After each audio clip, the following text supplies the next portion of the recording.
يبتغون فضلا من الله ورضوانا صدق الله العلي العظيم. So today inshallah we will be speaking on the topic of Sayyidina Abu Bakr Siddiq radiallahu ta'ala anhu, the first man of Islam, the first among the men who accepted Islam, as we know, a great companion of the Prophet sallallahu alaihi wasallam, who never left after his Islam a moment to the Prophet sallallahu alaihi wasallam. He has always been with him throughout the time. So a great companion and a great leader, a great leader who have established the example of the good leadership for all the times to come, in all the times of the Muslim community. Hazrat Abu Bakr Siddiq radiallahu ta'ala anhu, he was only 2 years younger than the Prophet sallallahu alaihi wasallam in the age. And both of them, they were very close friends from their childhood and at the time of their youth.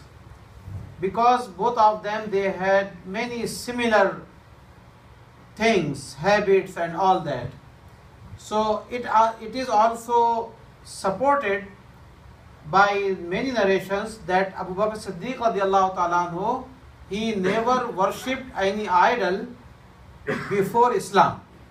Even before Islam, he never did any worship to the idols, as it was the custom of the Arab society at that time. Also, he did not drink alcohol, never drank alcohol.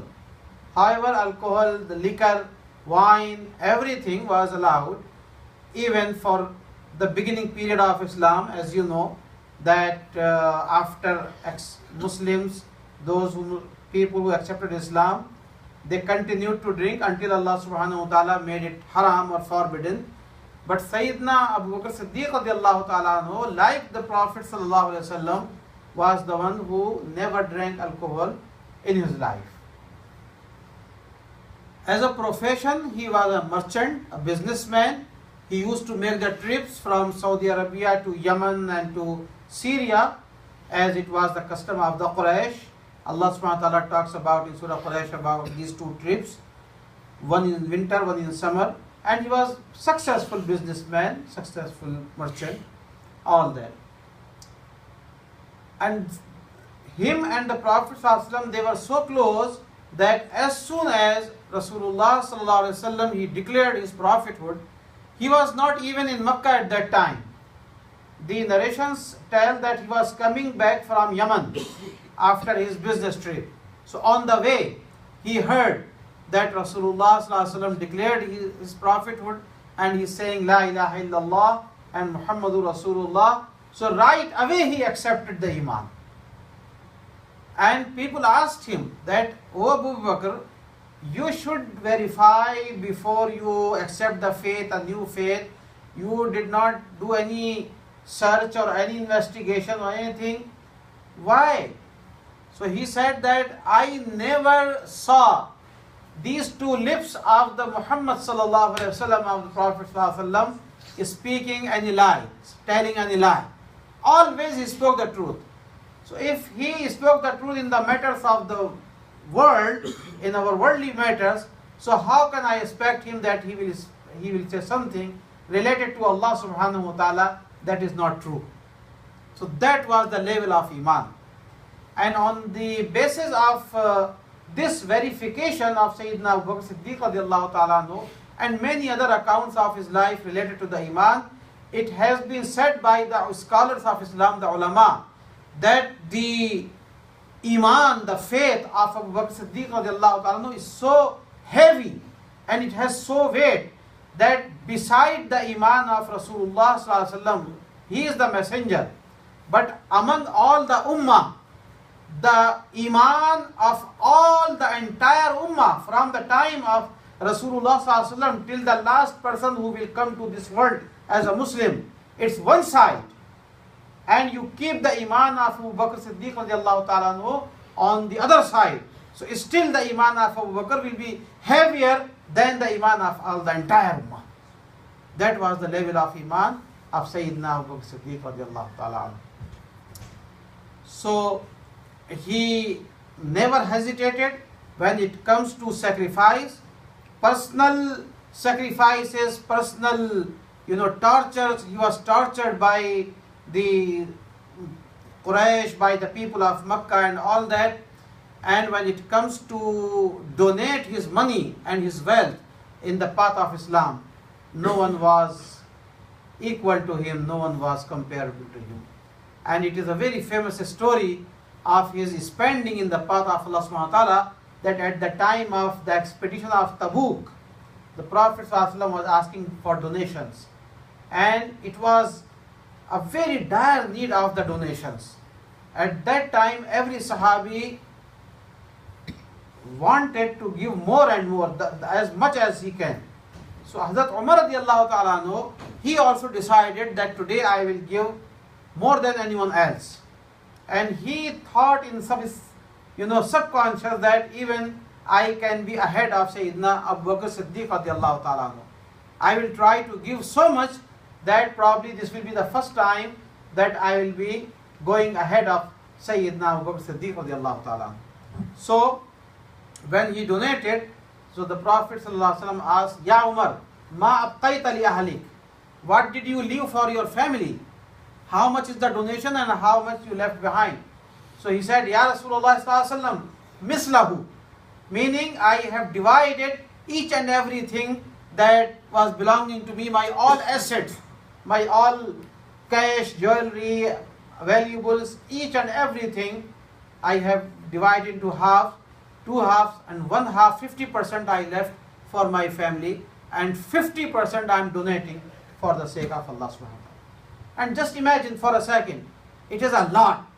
50%, it's a lot. Think that if someone is here in Frisco, he has $5 million total assets, and he donates 2.5 million, that is the half of his assets, to Frisco Masjid, right? And there will be no need anymore for any fundraiser after that, by the way. But still, if it is it is possible, if someone can do it, so then it will be said, MashaAllah, this person, there is no comparison for this. This person has set a record. His name should be in the Guinness Book of the World Records, right? He has donating 50% of his entire assets. So Hazrat Umar radiallahu ta'ala was thinking the same way, that I should be the first person to donate this money. Then Abu Bakr Siddiq radiallahu ta'ala came. And the Prophet ﷺ asked him the same question, Ma abqayta li ahlika? What did you leave for your family? He said, Allah wa Rasulah. Oh ya Rasulullah ﷺ, I did not leave any single thing inside my home except the name of Allah subhanahu wa ta'ala and the name of his Rasul sallallahu alayhi wa sallam. Subhanallah. I still remember this story when my father was narrating this story. He said that even he has the button in his qameez. So he took out the button also, and all the buttons he donated with this donation at the time of Tabuk. And what he was putting over here, just some thorns from the cactus tree. It is so in the Arab. So he took some thorns and he just hooked up in his shirt. So he donated the buttons also. So you can imagine that he did not eat anything. That was the generosity of Sayyidina Abu Bakr Siddiq radiallahu ta'ala. When it comes to the unity and bringing all the community together, I will inshallah mention two examples and then I will conclude, because my message from this talk also to give the message of the unity. Sayyidina Abu Bakr Siddiq radiallahu ta'ala anhu, right after the wafat of Rasulullah sallallahu alaihi wasallam, and the Prophet sallallahu alaihi wasallam did not nominate anyone that who will be my successor and who will be my Khalifa. It was the genius, it was the smartness and the vision and the teaching of Rasulullah sallallahu alaihi wasallam, because he was so much confident that my people, my Sahaba, they are so much now, they have the ability to decide their own leader based on the merits and the qualifications. I don't need to nominate anyone. So he left this matter, and it shows the democracy of Islam also. So some munafiqeen, as usual, they started working. Still the janaza of Rasulullah sallallahu alaihi wasallam was not buried, and the munafiqeen started working, and they said, and they started to say to the Ansar, to the people of Medina, that now because the Prophet sallallahu alaihi wasallam was living here in Medina and he will be buried also here, so the leader of the Muslim people should be from Ansar, from the people of Medina. And they, all the Ansar, they were, assembled in a place that is known as Saqifa Bani Sa'ida. So Hazrat Abu Bakr Siddiq radiallahu ta'ala heard about that. Hazrat Umar radiallahu ta'ala and Abu Ubaidah bin Jarrah, all these great Sahaba, they went over there in the whole meeting. And then Abu Bakr Siddiq radiallahu ta'ala, he made a beautiful speech. And he said, he first admired all the Ansar, all the people of Medina. He said, there is no doubt about your great sacrifices for the deen of Islam. But he said, there is a reason.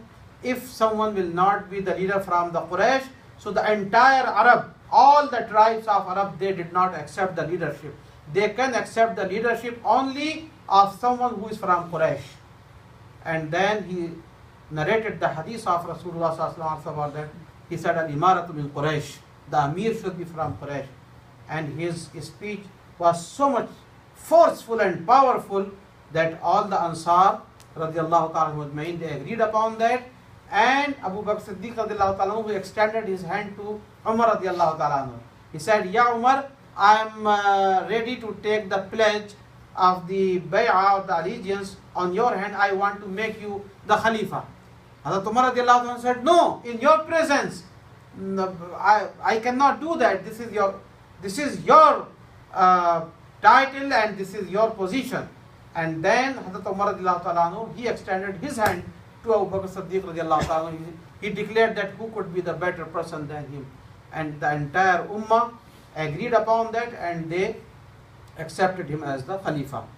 Then the second example of the unity, some tribes of the Arab people who accepted Islam also, but they thought that our deen was only by the time of Rasulullah sallallahu alaihi wasallam.